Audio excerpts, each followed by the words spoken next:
খাইছে তিল পিঠা নামত এতিল নাই ভিতৰত নাৰিকল আছে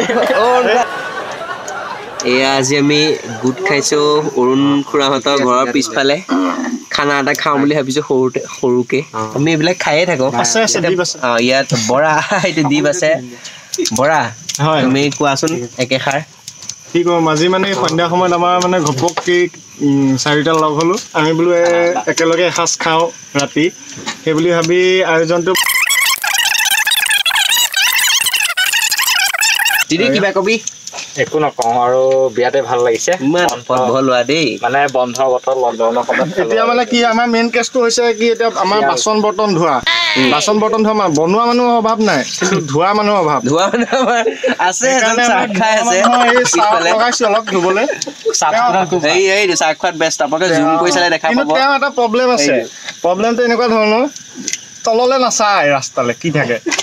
মাৰি দিব লাগে কিন্তু আকৌ উঠাব বাৰু দাইটি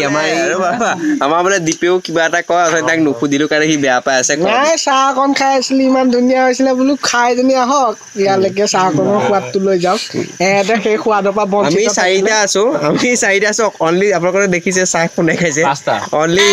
5টা হ'ল আমি 5টা আছো অনলি সি খাইছে চাহ এইয়া চাহকণটো খাব লাগিব মানে কি আনক হেৰি দি তোমালোককো মই কৈছিলো তোমালোকে নাখালা খুজিলো তাকো নিদিলে বৰ পিঠাটো ই খুজিছে আকৌ ইফালে চাহ নাখায় বৰ পিঠা লাগে তিল পিঠাটো ফালি লৈ তিল খিনি খাইছে তিল পিঠা নামত এতিল নাই ভিতৰত নাৰিকল আছে বদনাম কৰিছে আপোনাৰ চাহ খাই পাত ফলা মানুহ দেখে পাইছে নে আপোনালোকে আমি কিন্তু চাহ খোৱা নাই চাহ খালে খাই তিলে নাপালে তিল পিঠা নহয় নাৰিকল পিঠা ভাত বনাই আছো এয়া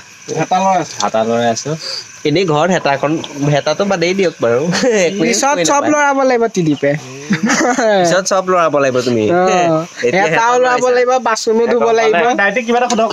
দাইটিক আমাৰ সোধা গৈছে দাইটি পেলা দাইটিক কওক মনৰ অনুভৱ প্ৰকাশ কৰা হেৰি কৰিছ চাহ ভাল লাগিছে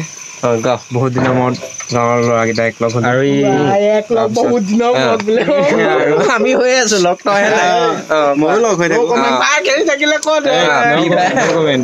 কবলে দে নহয় মানে ঘৰত আছো আৰু তাৰপিছত ভাল লাগিলে আজি মোক নিমন্ত্ৰণটো দেৰিকে পালো কথাটো একো নাই মই নিমন্ত্ৰণ দিব লাগে তাক নহয় কথাটো কৈছো সেয়াই আৰু সেয়া আমাৰ দিদীপদা লাগি আছে মোক কাম কৰিবলৈ দিয়া নাই কিন্তু সৰু ল'ৰা বুলি মই ভাল পাইছো কিন্তু এটা ক্ষেত্ৰত হেৰি আছে প্ৰতিভা আছে পিঁয়াজ কাটিব জানো সুন্দৰভাৱে একদম ক্ষুদ্ৰ ক্ষুদ্ৰ কণিকা কৰি পিঁয়াজ কাটি দিয়ে আৰু পিঁয়াজটো যিমানে সৰু হয় মাংসত